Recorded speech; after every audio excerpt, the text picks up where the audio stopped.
શ્યામ કુમારના નમસ્કાર। આજના વિડીયોમાં આપનું સ્વાગત છે। તો ચાલો દરરોજની જેમ આજે પણ મેળવીએ ઉપયોગી જાણકારી, પણ ચેનલને સબસ્ક્રાઇબ કરવાનું ભૂલતા નહીં। બાળકોના જીવન અને ભવિષ્યને સુધારવા માટે યોગ્ય ઉછેર ખૂબ જ મહત્વપૂર્ણ છે।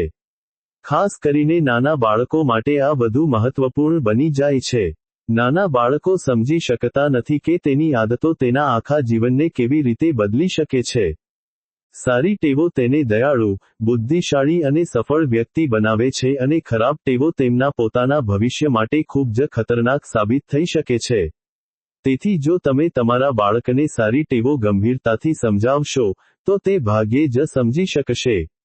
આવી સ્થિતિમાં કેટલીક સરળ પદ્ધતિઓ અજમાવો જેથી તેઓ રમતી વખતે સારી ટેવો શીખી શકે। અહીં જાણો રમતી વખતે બાળકોને સારી ટેવો કેવી રીતે શીખવવી। બાળકોને બચત વિશે શીખવો। બાળકને એક પિગી બેંક આપો અને તેને તેના બધા પૈસા તેમાં રાખવા કહો। આનાથી તેમનામાં પૈસા બચાવવાની આદત પણ વિકસશે। તે પૈસાનું મહત્વ પણ સમજવા લાગશે। બાળપણથી જ તેને પિગી બેંકમાં પૈસા બચાવવાની આદત શીખવાથી તેને જીવનભર પૈસાના સંચાલનનું જ્ઞાન મળશે। મહેનત કરવાનું શીખવો। કોઈપણ રમત રમતી વખતે તેને નાના લક્ષ્યો આપો। પછી તેને ત્યાં પહોંચવા માટે માર્ગદર્શન આપો। માર્ગદર્શન આપો પણ તેની જગ્યાએ પ્રયત્ન ન કરો। બાળકને સખત મહેનત અને મગજ લગાવવાનું કહો। ઉદાહરણ તરીકે બાળકને કોઈ વિષય પર લવાનું કહો અને તેને શું અને કેવી રીતે લખવું તે અંગે માર્ગદર્શન આપો। પછી તેને એક સમયમર્યાદા આપો અને તેને પોતે તેના પર સખત મહેનત કરવા દો।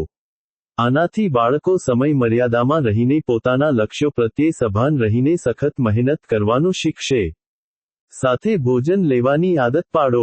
આજકાલ બાળકો ટીવી કે મોબાઈલ જોતી વખતે ખોરાક ખાય છે, જે બિલકુલ ખોટું છે। ભોજન સમયે એક નિયમ બનાવો કે બધી સ્ક્રીનો અને ગેજેટ્સ ડાઇનિંગ ટેબલથી દૂર રહેશે।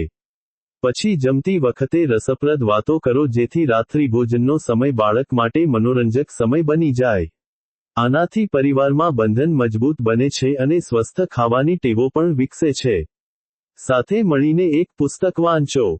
તમારા બાળક સાથે દરરોજ માત્ર 10 મિનિટ માટે એક રસપ્રદ પુસ્તક વાંચવાથી તેની વાંચનની આદત વિકસશે, તેના શબ્દભંડોળમાં સુધારો થશે, તેને પુસ્તકોમાંથી મળેલા જ્ઞાનનો અનુભવ થશે અને તેની કલ્પનાશક્તિમાં પણ વધારો થશે।